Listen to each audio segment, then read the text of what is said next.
The rain fell heavily on the quiet streets of downtown Portland that evening. Sarah Mitchell stood at the window of her small bookstore, watching the water create small rivers along the sidewalk. At 45, she had owned Mitchell's Books and More for over 15 years, carrying on the legacy of her late husband David. The store's warm lights cast a gentle glow on the wet pavement outside, creating a cozy contrast to the gloomy weather. It was already past closing time, 8:30 p.m. according to the old clock on the wall. Sarah sighed as she gathered her things, knowing the drive home would be challenging in this weather. She pulled on her red raincoat, picked up her worn leather bag, and took one last look around the store. The shelves of books seemed to whisper goodbye as she turned off the lights and locked the front door. The drive home usually took 20 minutes, but Sarah knew it would be longer tonight. Her old Honda Civic hummed to life, and she carefully pulled away from the curb. The windshield wipers worked steadily against the downpour as she navigated through the familiar streets. The radio played soft jazz, helping to calm her nerves about driving in such poor conditions. As she turned onto Madison Street, her headlights caught something, or rather, someone. A tall figure in a dark suit walked along the sidewalk, completely drenched by the rain. The man held a briefcase over his head in a futile attempt to stay dry, but his expensive-looking suit was already soaked through. Sarah noticed he was a black man, probably in his early 30s, and something about his determined walk and professional appearance made her slow down. Sarah had always been careful about strangers. Living alone in the city had taught her to be cautious, but there was something different about this situation. The man wasn't trying to flag down cars or looking for attention. He was simply walking, head down against the rain, as if he had no other choice. She remembered the many times strangers had helped her over the years. The time her car broke down on the highway and an elderly couple stayed with her until the tow truck came. The day a teenage boy helped her carry heavy boxes of books into her store. David had always said that kindness was like a boomerang. It always came back to you. Sarah took a deep breath and made a decision. She pulled her car closer to the curb and slowly rolled down the passenger window. The man stopped walking and looked at her with surprise. "Excuse me," Sarah called out over the sound of rain. "Do you need a ride somewhere? This weather is terrible for walking." The man hesitated for a moment, and Sarah could see him weighing his options. He was tall and well-built, with kind eyes and a face that showed both worry and relief at her offer. "Thank you, ma'am," he replied politely. "My car broke down a few blocks back, and I really need to get to Memorial Hospital. It's my wife. She's in labor with our first child." His words stumbled out quickly, and Sarah could hear the genuine concern in his voice. She quickly unlocked the passenger door. "Get in, quickly. You're getting soaked out there," she said, moving her bag to the back seat. The man gratefully opened the door and slid into the passenger seat, carefully placing his wet briefcase at his feet. Water dripped from his suit onto the car's fabric seats, but Sarah didn't mind. "I'm Marcus Thompson," he said, extending his hand. "Thank you so much for stopping. I've been walking for almost 20 minutes, and no one else would stop." Sarah shook his hand, noticing how cold it was from the rain. "Sarah Mitchell," she replied with a warm smile. "And don't worry about the water. These old seats have seen worse. Memorial Hospital isn't far. You must be worried sick about your wife." As she pulled back into traffic, Sarah glanced at her unexpected passenger. Marcus sat straight in his seat, his hands clasped tightly in his lap, his wedding ring glinting in the passing streetlights. Despite his professional appearance, there was something vulnerable about him at that moment. A soon-to-be father, separated from his wife during one of life's most important moments, at the mercy of a stranger's kindness.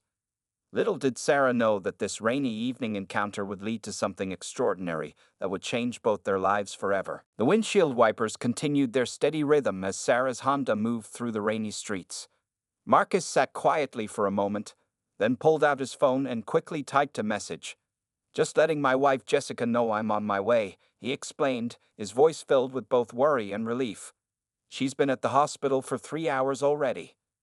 Sarah nodded understandingly as she carefully turned onto Oak Street. The rain was getting heavier, and sheets of water cascaded down the windshield. "Tell me about your wife," she said, hoping to help calm his obvious nervousness. "This is your first baby?" Marcus's face lit up despite his anxiety. "Yes, it's our first. Jessica's a kindergarten teacher. We've been married for 4 years now." He paused to look at another message on his phone. The doctors say everything is going well, but I can't believe my car broke down today of all days. As they stopped at a red light, Marcus explained how his day had unfolded. He had been in an important meeting at his software company when Jessica called about her contractions. He had rushed out immediately, only to have his car's engine start smoking just a few blocks from the hospital. The repair service said they couldn't come for at least an hour, and with the heavy rain, no rideshare cars were available in the area. I couldn't just wait there, he said, adjusting his wet tie. Not when Jessica needs me. I started walking, thinking maybe I'd get lucky and find a taxi. He turned to Sarah with genuine gratitude in his eyes. Then you stopped. I honestly don't know what I would have done if you hadn't. Sarah smiled, remembering her own experiences with unexpected kindness from strangers. Sometimes we all need a little help, she said simply. I remember when my husband David was alive. We were driving home late one night and got a flat tire. This was before cell phones were common. A truck driver stopped and helped us change it, wouldn't even take any money for his trouble. The conversation flowed naturally as they drove. Marcus told Sarah about his job as a senior software engineer at Tech Future Solutions, one of the city's growing technology companies. He and Jessica had moved to Portland 8 months ago for the position, leaving their families behind in Chicago. It was a big move, he admitted, but the opportunity was too good to pass up. Though right now, I wish we had some family nearby. Sarah listened attentively, taking careful turns through the wet streets. She shared a bit about her bookstore, including how she'd been struggling lately with competition from online retailers. But we keep going, she said cheerfully. The store was David's dream, and now it's mine too. We'd have loyal customers who've been coming for years. Suddenly, Marcus's phone buzzed again. His hands shook slightly as he read the message. Jessica's doctor says things are progressing faster than expected, he said, his voice tight with concern. Could we possibly? Say no more, Sarah replied, carefully pressing the accelerator. She knew these streets well and took a slight detour to avoid the usual traffic near the hospital. The rain continued to pour, but she navigated confidently through the darkness. As they neared Memorial Hospital, Marcus became more anxious, his right leg bouncing slightly as he watched the street signs. Sarah could sense his growing anticipation. She had seen that same nervous energy in David's face years ago, though they had never been blessed with children of their own. Almost there, she assured him, turning onto Hospital Drive. The large building's lights glowed through the rain like a beacon. Marcus gathered his briefcase, ready to jump out the moment they stopped. Sarah pulled up to the emergency entrance, under the covered drop-off area. Before getting out, Marcus turned to her with an earnest expression. Mrs. Mitchell, I don't know how to thank you enough. You've done so much for a complete stranger tonight. He reached for his wallet, but Sarah quickly shook her head. No, please, she said firmly. Just go be with your wife. That's all the thanks I need. Marcus nodded gratefully and opened the car door. But before he stepped out into the night, he had one more thing to say, something that would set in motion events neither of them could have anticipated. Marcus paused with his hand on the door handle, his expression suddenly thoughtful. Mrs. Mitchell, would you mind waiting just a moment? There's an ATM right inside the hospital entrance. I'd like to repay your kindness somehow. Sarah started to protest, but Marcus had already stepped out into the covered entrance area. Through the glass doors, she could see him quickly walking to the ATM in the hospital lobby. She hadn't expected any payment. That wasn't why she had stopped to help. Still, she waited patiently, watching the rain continue to fall beyond the covered area. A few minutes later, Marcus returned to the car, slightly out of breath. In his hand, he held several bills. Pleased, he said, extending them toward Sarah. I know you didn't ask for anything, but I want you to have this. It's $500. Sarah's eyes widened in surprise. Oh no, I couldn't possibly. You mentioned your bookstore is struggling, Marcus interrupted gently. And there's something I haven't told you yet. He smiled, looking slightly embarrassed. When you said your name earlier, Sarah Mitchell from Mitchell's Books and More, it clicked. My company, Tech Future Solutions, has been reviewing applications for our Community Business Grant program. Your store's application crossed my desk last week. Sarah's hands gripped the steering wheel tighter. She had indeed applied for several local business grants recently, hoping to update her store's inventory system and maybe even start a children's reading program. But she hadn't heard back from any of them yet. I recognize the story about your late husband David starting the store, Marcus continued. The application mentioned how the store has been serving the community for over 15 years, but I never expected to meet you like this. A nurse walked past the car, hurrying through the rain with an umbrella. Inside the hospital, they could see people moving about in the bright fluorescent lighting.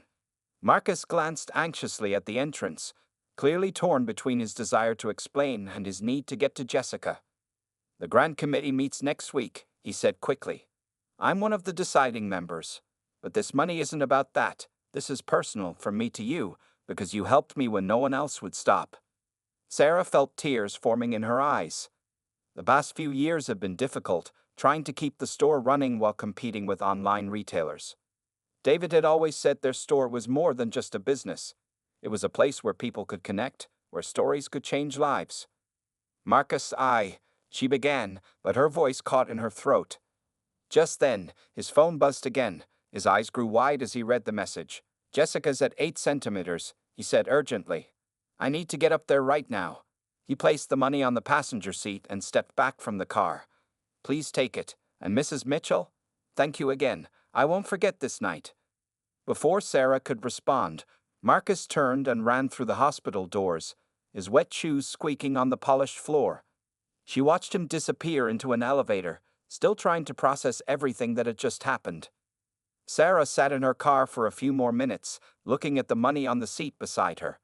$500 was a significant amount, enough to fix the store's old heating system or buy new books for the children's section she'd been wanting to expand. But it wasn't just about the money.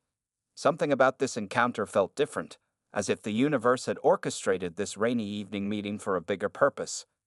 David used to say that every person who walked into their bookstore had the potential to change their story. Tonight, Sarah felt like she was part of a story that was still unfolding.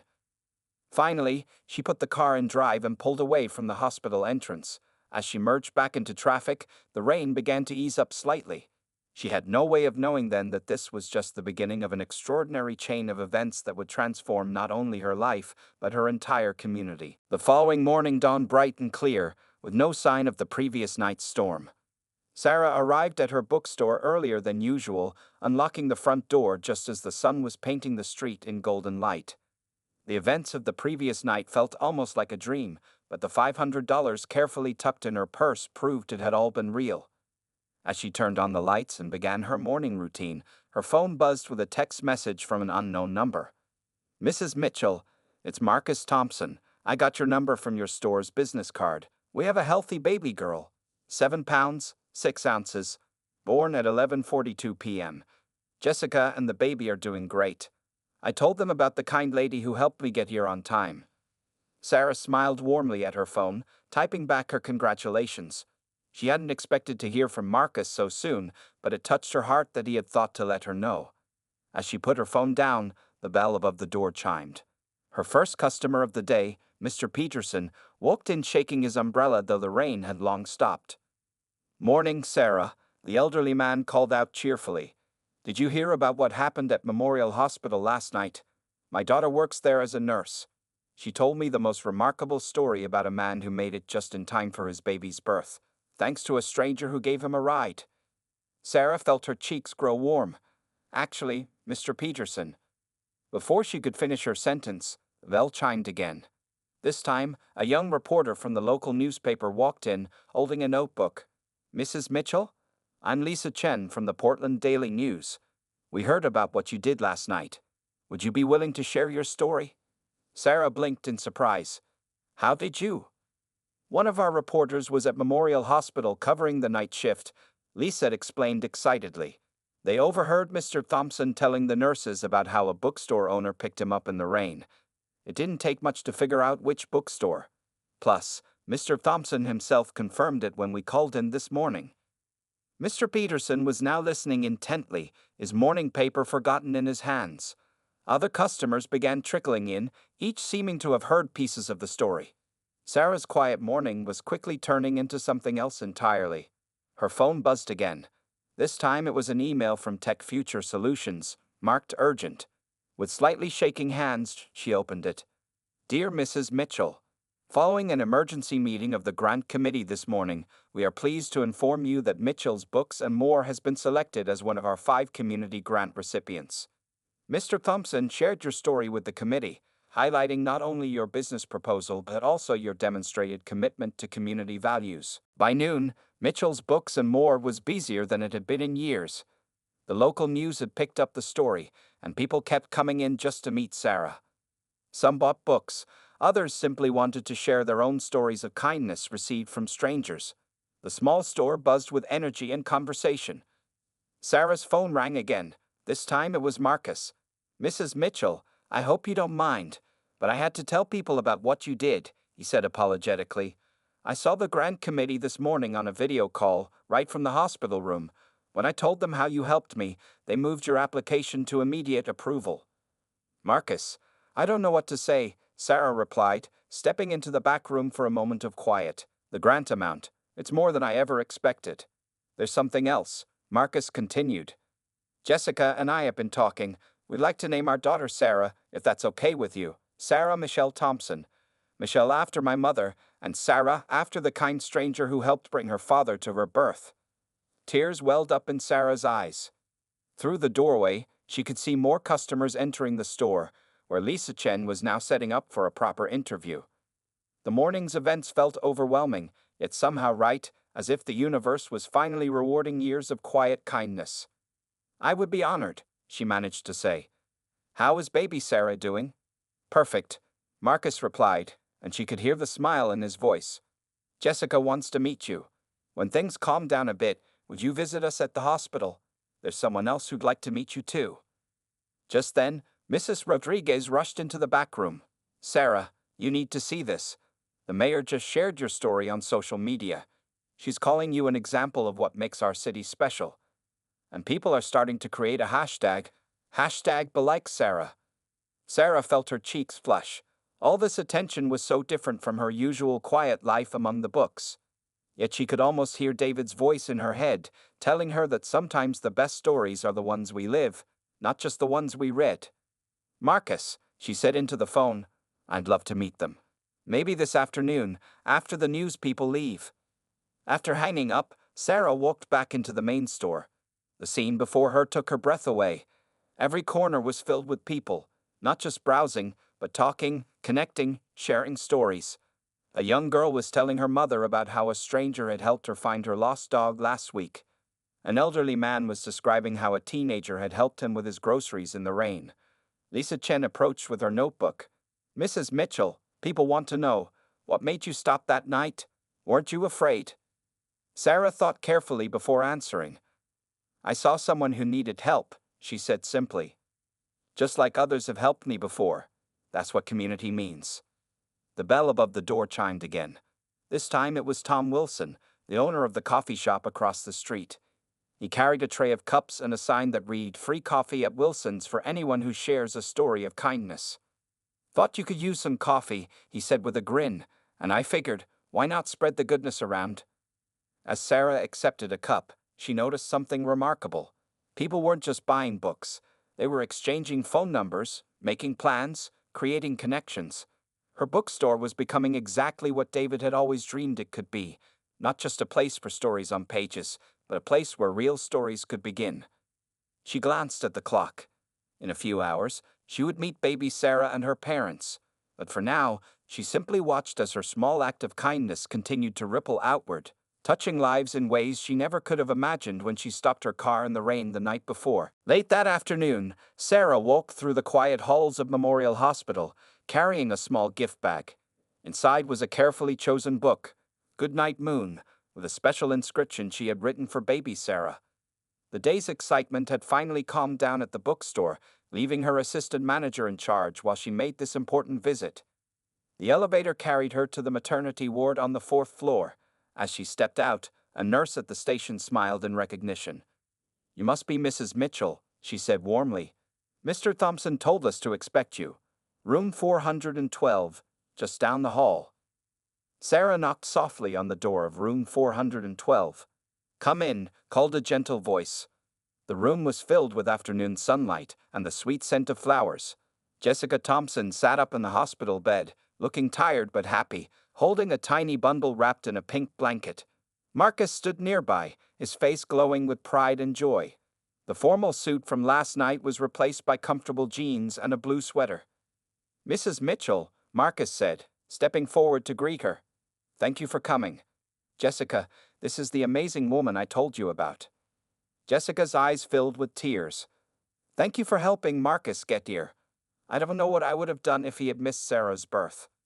Sarah moved closer to the bed, her own eyes growing misty as she saw the sleeping baby's face.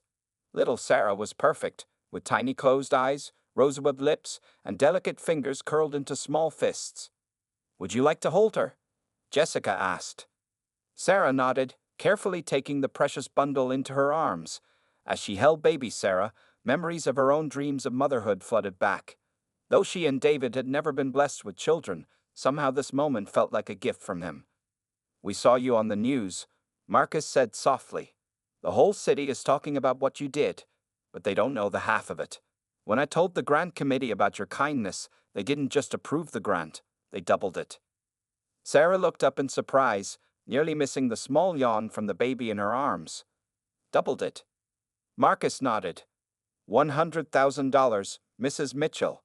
They want your bookstore to become a model for community engagement. The CEO was particularly impressed by your story. "And that's not all," Jessica added, reaching for a folder on her bedside table. "Marcus and I have been talking. We want to help you modernize the store's technology systems. Marcus's team at Tech Future Solutions will provide free consulting and support." Sarah carefully handed baby Sarah back to Jessica, her hands trembling slightly. "I don't know what to say. This is all so much." "Sometimes," Marcus said, "a single act of kindness can open doors we never knew existed. When you stopped to help me last night, you weren't thinking about grants or business opportunities. You just saw someone in need." A soft knock interrupted them. The nurse entered with a camera. "Sorry to interrupt. We offer a free photo service for special moments. Would you like a picture together?" The next few minutes were spent arranging themselves around Jessica's bed. Sarah stood next to Marcus, while Jessica held baby Sarah in the center. As the nurse counted down to take the photo, Sarah felt an overwhelming sense of rightness. Here she was, a stranger just yesterday, now part of this family's most precious moments. "Perfect," the nurse said, showing them the picture on her camera screen. In it, they were all smiling, baby Sarah's tiny face peaceful in sleep, the afternoon sun casting a warm glow over the scene. "Our first family photo," Jessica said softly, with all of Sarah's namesakes present. As Sarah looked at the image, she realized that this was more than just a photograph. It was the beginning of a new chapter, not just for her bookstore, but for all of them, and somewhere, she felt certain, David was smiling. 1 month later, Mitchell's Books and More was transformed. The old heating system had been replaced, new shelves lined the walls, and a children's corner now featured comfortable bean bags and colorful murals. But the biggest change wasn't physical. It was the energy that filled the store every day.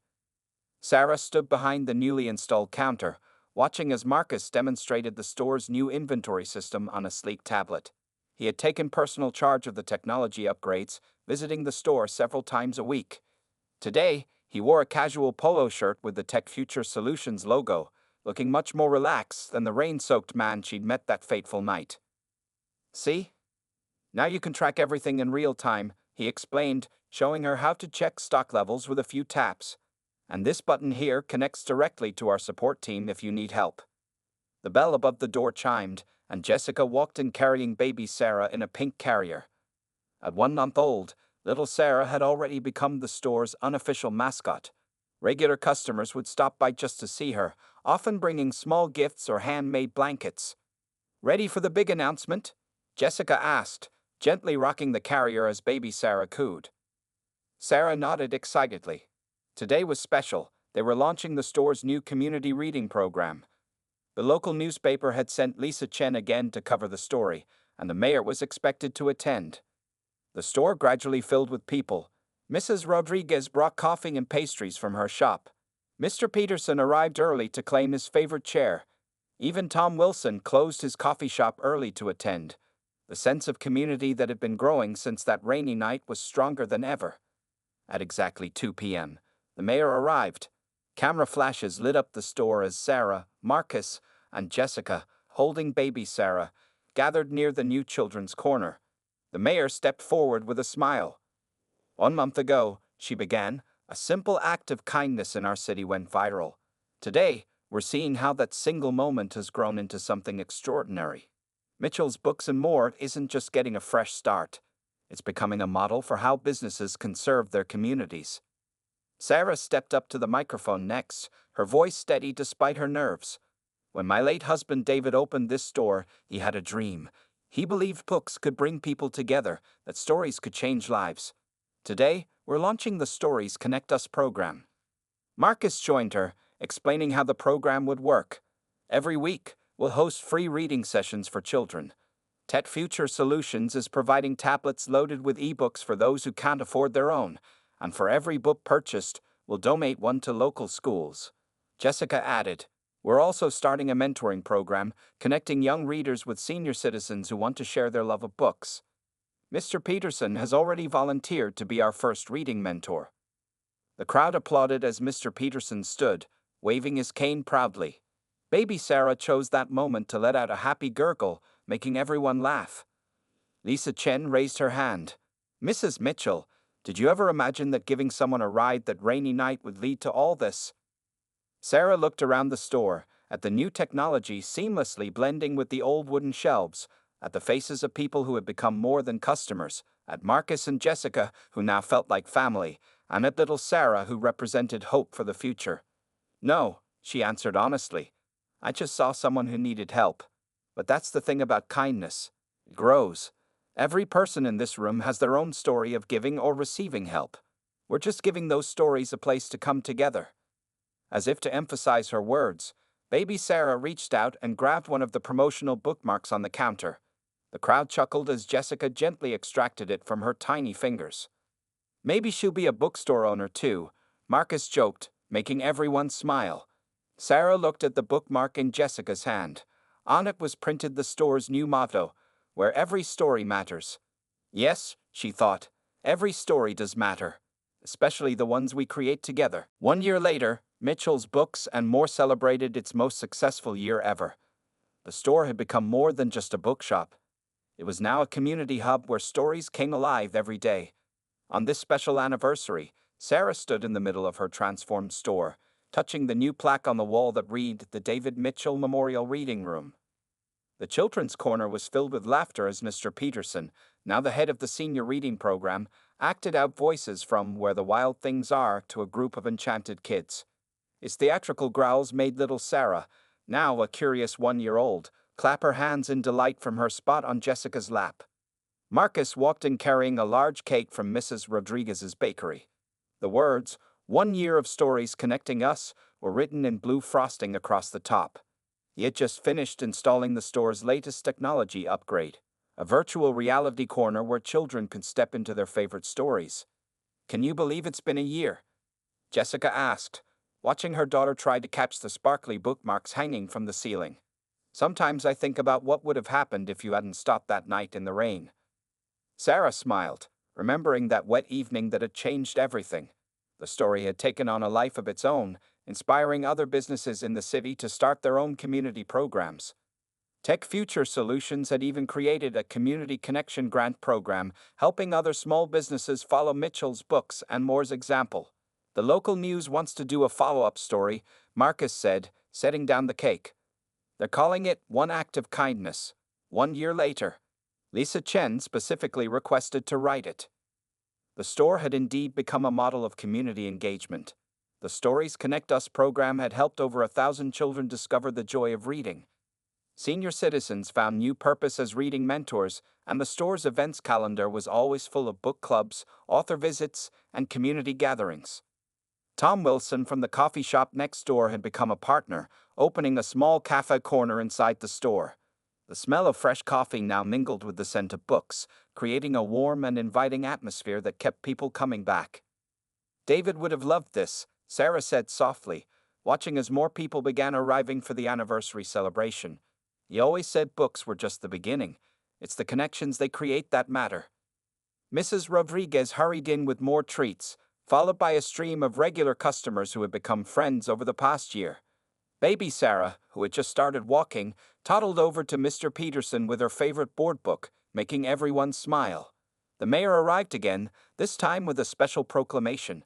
In recognition of the positive change sparked by one simple act of kindness, we're declaring today Community Connection Day in Portland. May it remind us all that every small act of kindness can grow into something extraordinary. As people gathered around to celebrate, Sarah noticed a young woman standing hesitantly at the store's entrance, soaked from the light rain outside. Something about her uncertain expression reminded Sarah of that night 1 year ago. "Can I help you?" Sarah asked, walking over. "My car broke down a few blocks away," a woman explained nervously. "I saw your lights on and wondered." Before she could finish, Sarah was already reaching for her keys. Behind her, she could hear Marcus explaining to the gathering crowd why she might be a few minutes late to the celebration. They would understand. After all, this was how their story began. "Come on," Sarah said warmly to the woman. "Let me give you a lift, and while we drive, let me tell you a story about a rainy night, a broken-down car, and how sometimes the smallest acts of kindness can change not just one life, but an entire community." As they walked to her car, Sarah glanced back at her store.